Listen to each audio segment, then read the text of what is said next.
Hey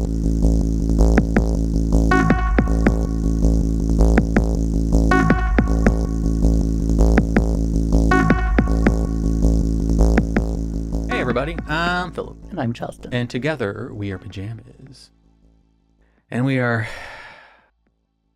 making our way through what is becoming a slog for me through these specials, the long ass bridge from 4 to 5. The last episode just kind of broke me as far as my patience for Tennant, my patience for his portrayal of the Doctor.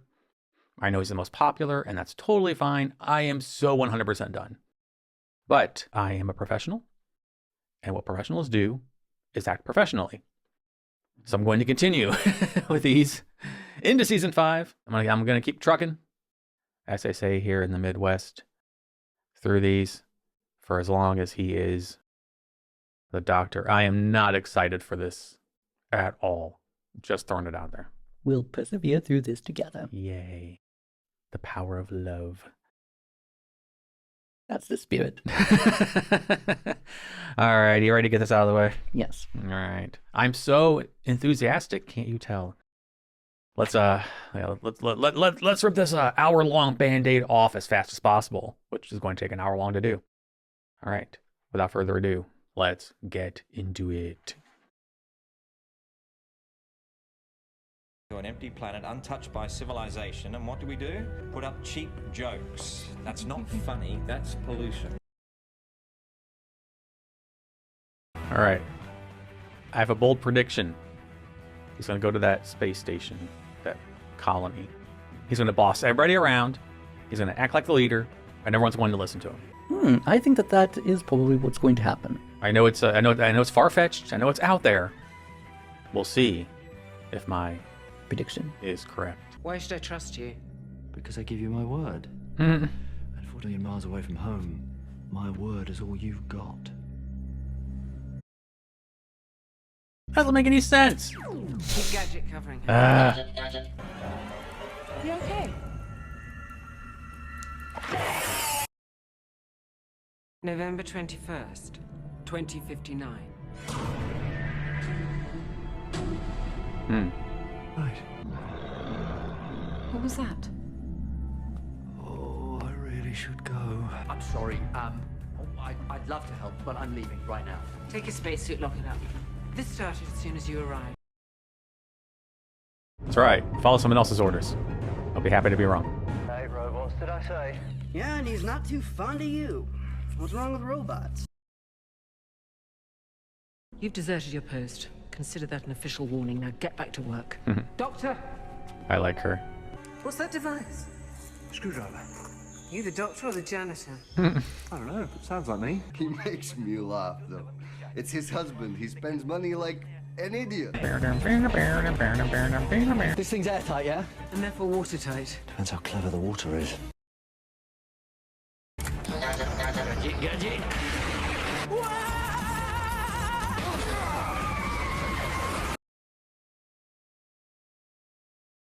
Water is patient, Adelaide. Water just waits. It wears down the cliff tops, the mountains. Her eyes are different. They're clear, like she's closer to human. Mm-hmm. It's an unknown infection and it's spreading. That demands action procedure 1. Do you think I don't know that? I think you need reminding. Any one of us could already be infected. We've all been drinking the same water. And if you take that back to Earth, Mm. and you... I saw the Daleks. Mm. And there, in the sky, I saw it, Doctor. You save yourself. I know what this moment is. It's the moment we escape. Now get out. We need all the protein packs or we're gonna starve. Now keep working. Roman, watch the ceiling. Ed, get to the shuttle, fire it up.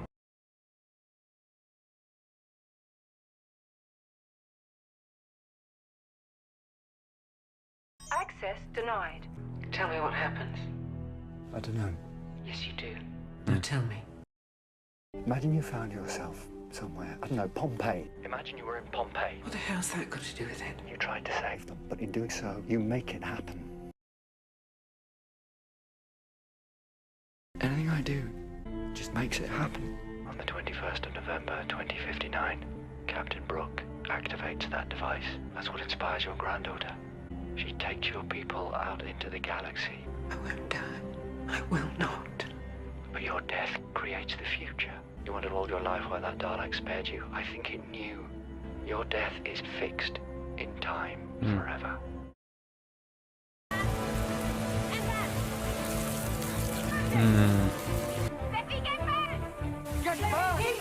Happy sagt, ihr fällt bitte. Übers Wochenende. I've got 25 to 30, lockdown. You better go. Don't just stand there, move. You'd really better go without me. I'm sorry, Captain. One drop.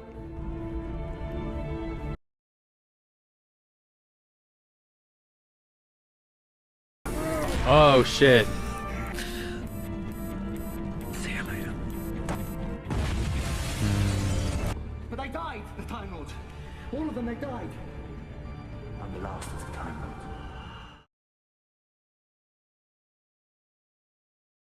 They said he will knock 4 times, because I don't hear anyone knocking, do you? It's taken me all these years to realize the laws of time are mine, and they will obey me!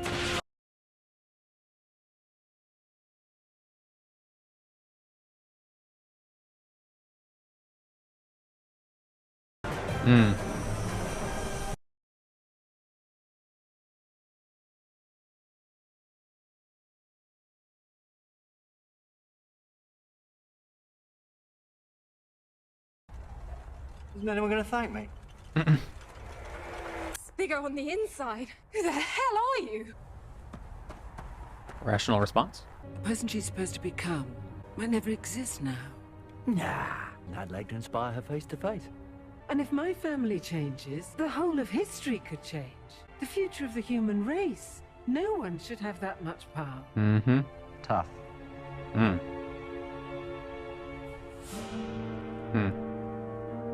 In small ways, say some little people, but never someone as important as you. Oh, I'm good. Little people? Who decides they're so unimportant? You? I'm the winner. That's who I am. The Time Lord victorious.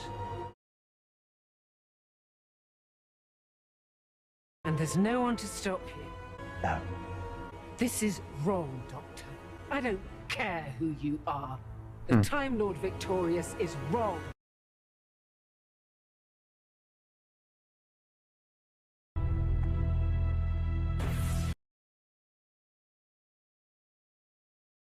Oh shit. I've gone too far.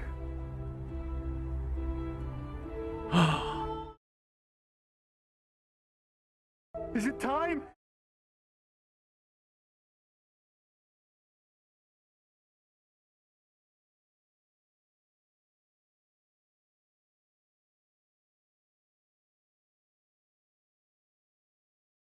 So it's almost like Doctor Who sensed that I was shitting all over what it's become in the last few episodes. And I was like, oh yeah, here's this. And it's like, I have to eat crow. Which I've said before. I'll happily eat, and I'm going to happily eat it here. This was fucking great.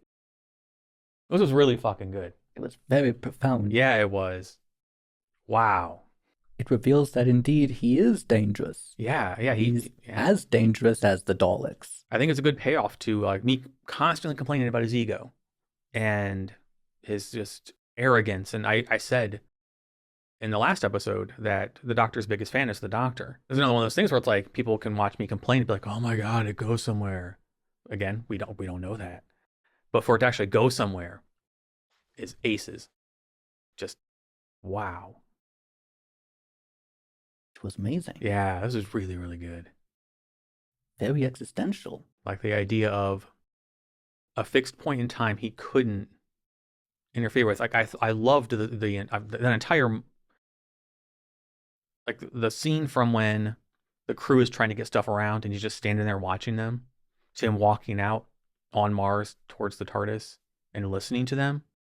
That entire sequence was just wonderful because he's listening to the slow destruction. He's listening to them fail because he knows they have to fail. And there's nothing he can do about it. He wants to. More than anything, which eventually he did. But more than anything, in that moment, he wanted to. Like, I wrote my notes, so it's like, please don't go back on this moment.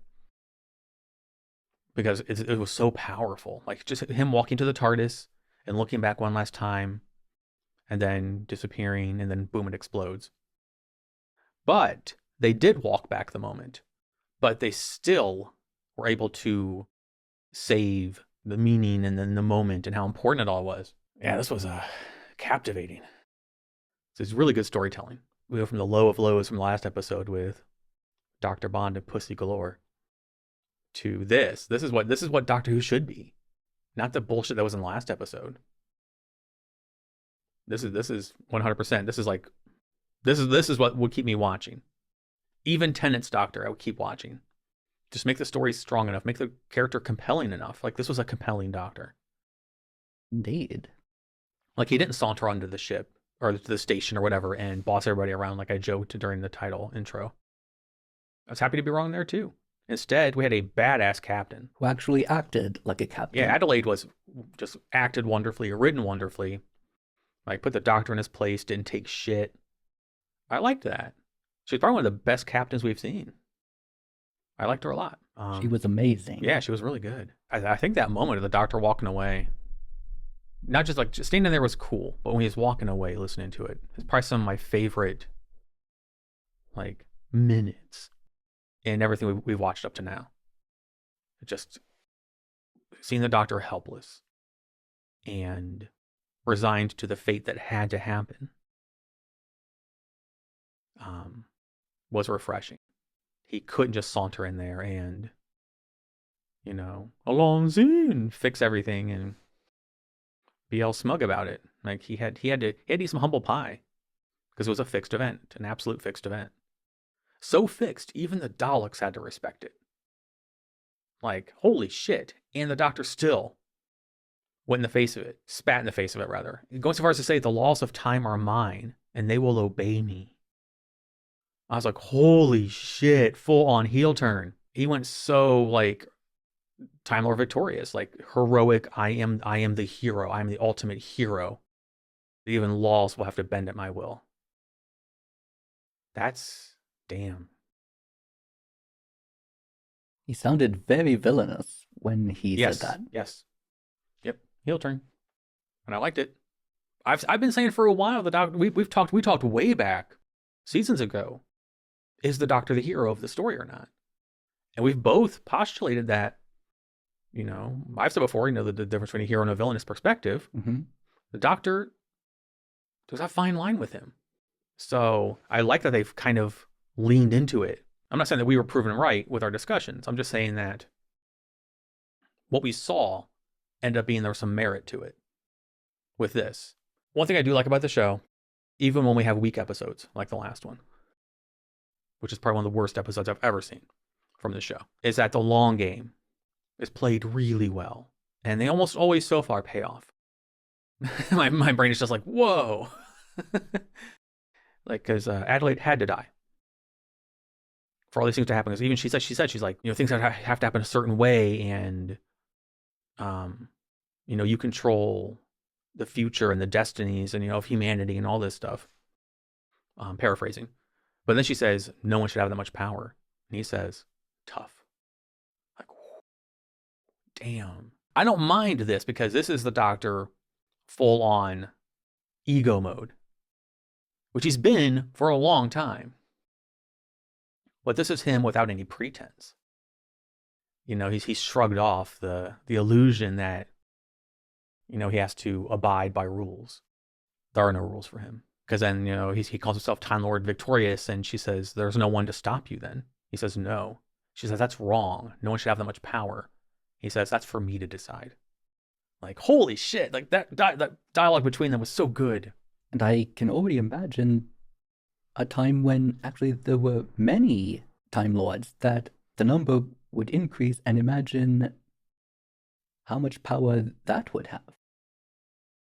I think there's more power with the Doctor because he's the last one. I think if you have, like, an entire race of Time Lords, it's easier to control the ebb and flow of things because there's more of you. There's just one of you. It's like, oh, everything falls on like he is like Time Lord Supreme now, Time Lord victorious. Instead of being the saddest thing, it's now the empowering thing that is fed his ego. He's basically declared his destiny as something else now because then Adelaide asks him, is there nothing you can't do? And he says, not anymore. He's very much like humans in this respect. He can do amazing things, but he can also be very dangerous. Mm-hmm. Oh yeah, we've discussed that before. Yes. Yeah. This episode reveals that he's even more human than was previously thought. It was just nice to see like the veil slip. So all the backlash I've gotten and all the mean comments and everything about how I'm biased towards hating Tennant's doctor and his tendencies. It was going somewhere. I was not wrong. I think that's cool. Not that I wasn't necessarily wrong, just that it went somewhere. I'm glad he embraced it. Like, I hate fake heroes. I'm not saying he's a fake hero. I'm just saying I hate people who are holier than thou, but still try and be the goody two shoes, like, kind of thing. Just that notion that we talked about, the doctor's not always as heroic as is made out to be. And they just they put all the chips in on that though on this, and yeah, loved it. We never did find out what the water beings wanted. I mean, we kind of knew they wanted Earth for the water to. Yes, it's very unusual that we don't get an antagonist that then reveals the entire plan. Yeah. That actually was different. That could be another reason why I liked it so much. I hate over expository villains. Like, yes, Doctor, we have you now. You played into our plan, which is to blah, blah, blah, blah, blah, blah, blah, blah, blah, and then blah, blah, blah, blah, blah, blah, blah, and then blah, blah, blah. How did you overthrow us? Oh, this is so, oh no.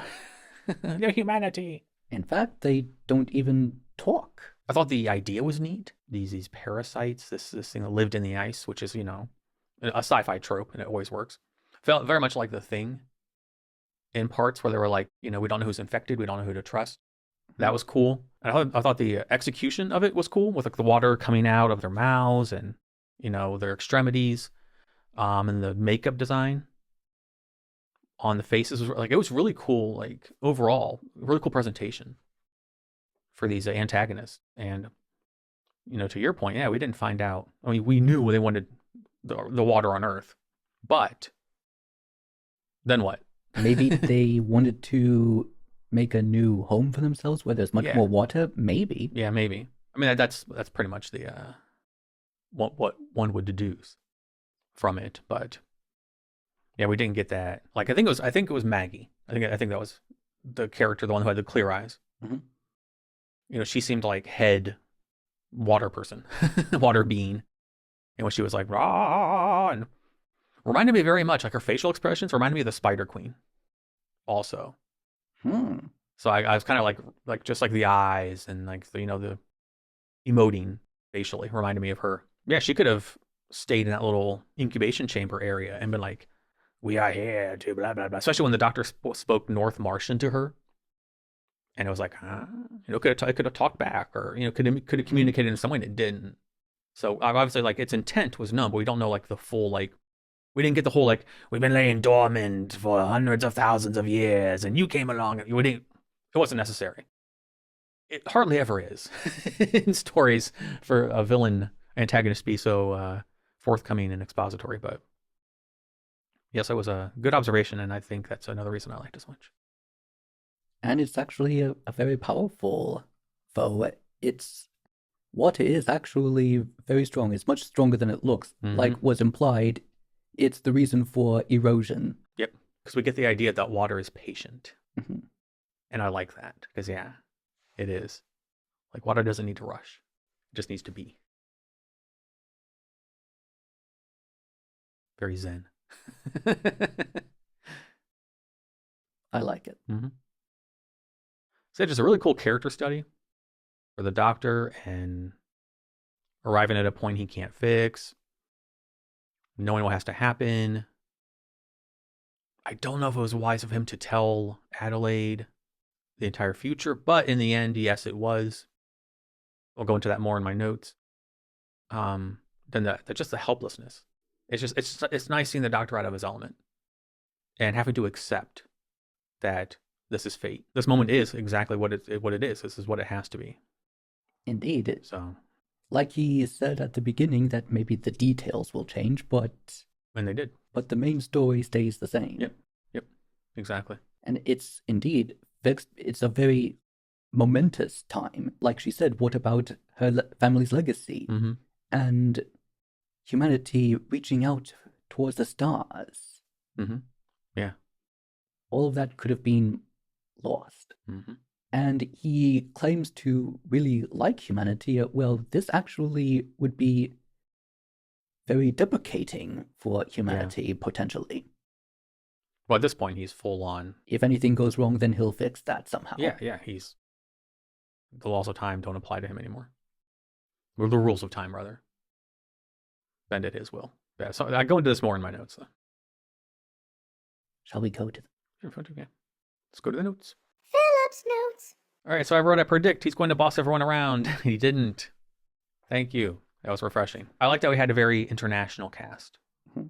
You know, it wasn't all British people. You know, it was cool. You know, to have like a Russian and I think she was German. Mm-hmm. And an American and British people. Like we had a nice, you know, cornucopia.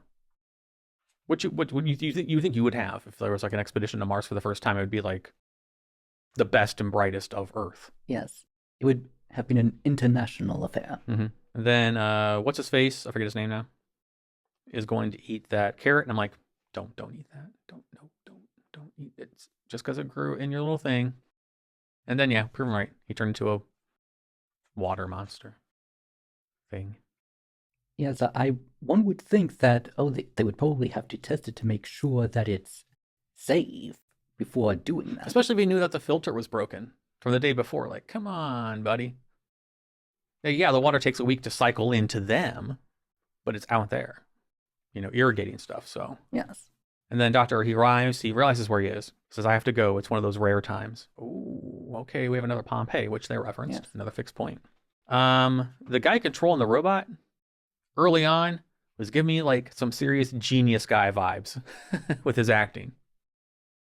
It wasn't that bad, and he wasn't like a central part of the story like Genius Guy was, but early on I'm like, okay. But it didn't go anywhere. Everything's going on, and he says I should leave. And then we have that dilemma kick in. And it just amped up as it went. In the moment where they're getting stuff around, Adelaide says, I know what this moment is. It's the moment we escape. Got it. I was like, ooh. And the Doctor was just like, no. No, that's not what happens. Before he leaves and have that really cool scene with him walking on Mars. There's the two guys on the roof. And they're like, rah, water everywhere. And everyone's like just panicking and trying to get protein stuff onto the spaceship. And the device is like beep, beep, beep, orange flashing. The Doctor's just looking at it. Can't say anything. Can't do anything. It's just watching. And just has the saddest look on his face because he wants to help so bad, but he can't. And that's what he has to watch it unfold. I love the scene of the Doctor trying to leave and access denied. And she's like, tell me what you know. I was like, that's a boss move right there. Holy, I love Adelaide. Like, hell yeah. I could raise the pressure in there and explode you. Not to know what the fuck is going on. That's awesome. I would like to have seen more Adelaide. And then I love the dilemma. Another dilemma inside this dilemma is, I wrote, if he helps them, then will it happen like Pompeii did, which they referenced. I was writing in my notes. He says, everything I do just makes it happen. So maybe if he doesn't help, it won't happen. But if he does help, will it happen? I like that idea. Yes, it's something that I was wondering about. Action through inaction. Either way, he's making something happen. Yeah, and just the uncertainty of what is the right choice. Yes. If I didn't come here, would it have happened differently? But I'm here now. Does it make it different? I like that idea. One would think then, well, perhaps maybe he should avoid going to those particularly fixed times in the first place. Visit some other I don't know why. I don't know. Yeah, I don't know about that. I don't know. a line that really plays on the end really well. Adelaide says, "I won't die. I will not die." And the doctor says, "But your death creates the future." And just that idea that that's how important, that's how fixed it is. That's how important it is. Talked about how the Dalek spared her because her death was a fixed point in time. Very rare thing for a Dalek to do, to actually look at a human and then simply go away. That powerfully fixed, as I said some minutes back. Even the Daleks couldn't touch her. Just go away, because what her death, what happens here, has to happen. Even this like Nazi-like race of beings cannot kill this human. They cannot kill this human. That is so important. That's so powerfully strong. Daleks who will kill anything and everything cannot kill this human, because they are not allowed. Even they have to obey the rules of time. Holy shit. Which just makes what the Doctor did at the end even more powerful. Even the Daleks have to fucking obey. And the Daleks don't obey anything other than their own agenda, which is to exterminate and be the only race, beings, creatures in the galaxy. So just crazy good there. Talked about the Doctor listening as he's walking away. Just some of the best moments in the series. I was like, don't go back on this. This is powerful. And then he did. And I went, boo. I was like, boo. But in the end, I wasn't boo. At first, I was like, he saves the day, and they're going to land outside Pompeii, and they're going to have the household gods plaques or something again. And then he goes full, like I've already said a lot of these quotes already, but he goes full on heel. The laws of time are mine. They will obey me. They land. He says, "Isn't anyone going to thank me?" I was like, ooh, he is full on. Like, I don't hate it because it is self-aware. He knows. This version is just 100% smug and is owning it. And I love it. We're not getting that, no one ever thanks the Doctor. Thank you, Doctor. Fuck off with that noise. Everyone thanks the Doctor. But now he wants it. Thank me. He been like, so is everybody going to thank me? Ha, ha, ha. But it was just still that bravado. But he's owning it. And if you own your bullshit, I'll respect it.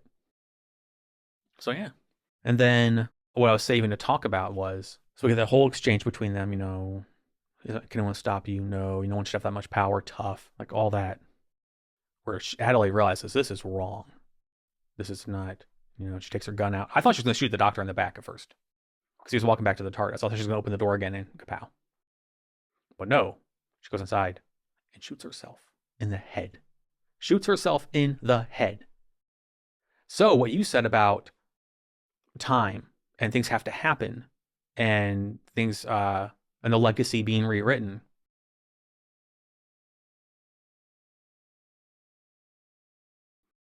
It was, because instead of her daughter continuing her legacy, her daughter then had to avenge, had to right the wrong, had to fix the family name. Because it looked like she killed herself. So that's shame. There's a mystery surrounding that. And even said on the bio thing, something about her like fixing the legacy. So it went from celebrating this family lineage to rescuing it.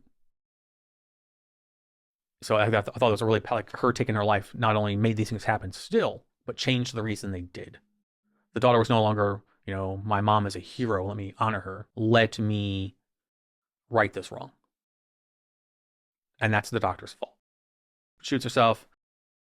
He's seen all the history, in his mind being rewritten the way it is, and we see Ood Sigma.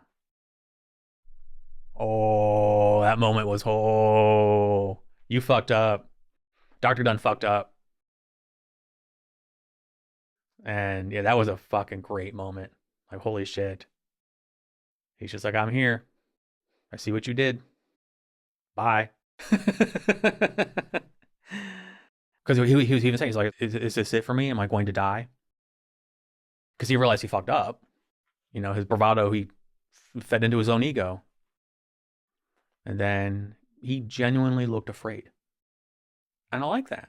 We don't ever see that. It was just cool to see the Doctor uncertain again in another way. Just, he realized how much he messed up. But then he's like, no, this isn't the end. So I went from being completely lukewarm, borderline cold on these specials to like, okay, next we have a 2-parter. Yes. And this is the final 2 before season 5 starts. Mm-hmm. What are we going to do? I'm very intrigued where this goes. They could drop the ball easily and it could be just awful. But this one has me reinvested and very interested in where we go from here. It's going to have to be one that takes this episode into consideration. Oh, yeah. Well, this has to be the catalyst, like the springboard for the next 2. So hopefully they stick it, like the landing and the storytelling. This has a lot of potential. Yes. A lot of potential to be something really fucking cool if done right. So yeah, that's all for my notes. Everything else are for my patrons over on Patreon. So good job, Doctor Who, for pulling that horse out of the quicksand. See if you get that one. All it takes is one episode. That's all it takes to not ruin, but just deflate me like the last one. All it takes is one episode to ignite that flame again. Yes. So I'm back on board. And to everyone who was mean about my bias towards the Doctor, again, it goes both ways. I simply have to say, ha!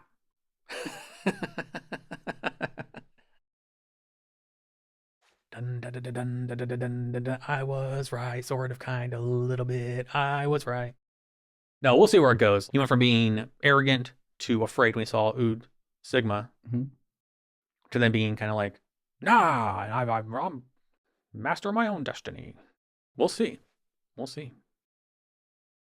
That is pretty much what that signaled to me with the interaction between the Doctor and Ood Sigma. I basically thought, that's what you think.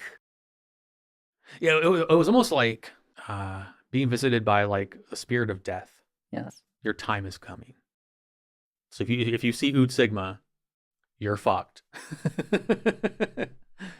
So, yeah.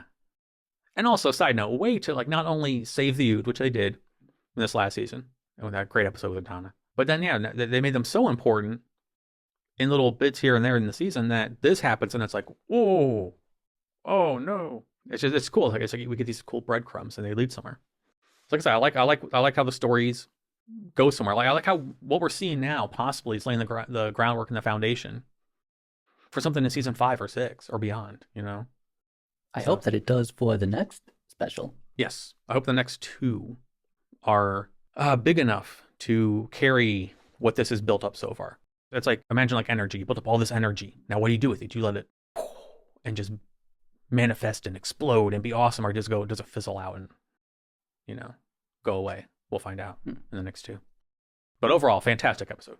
Yes, I really enjoyed it. Yeah, this is one of the best episodes I think we've ever seen. And again, I've said it before, but it makes that 4 seasons of plot and development and character development and annoyance with certain idiosyncrasies that the Doctor has worth it when the payoffs come in this form. And we'll see what the payoff is to this in the next one. So, a lot of talking, but that was good. Good talking, not angry talking for once. I'm not out of breath because I'm mad. It's refreshing to have an episode like this. Yes, it is. Yeah. Exacerbated, but it's good. It's just like, hey, yeah, positivity. Yay. Is there anything else you would like to add? No. Alrighty. Well, that's going to wrap this one up. As always, I don't have a fancy outro, so I'll simply say thank you for watching, and we will see you in the next one. Until then, goodbye.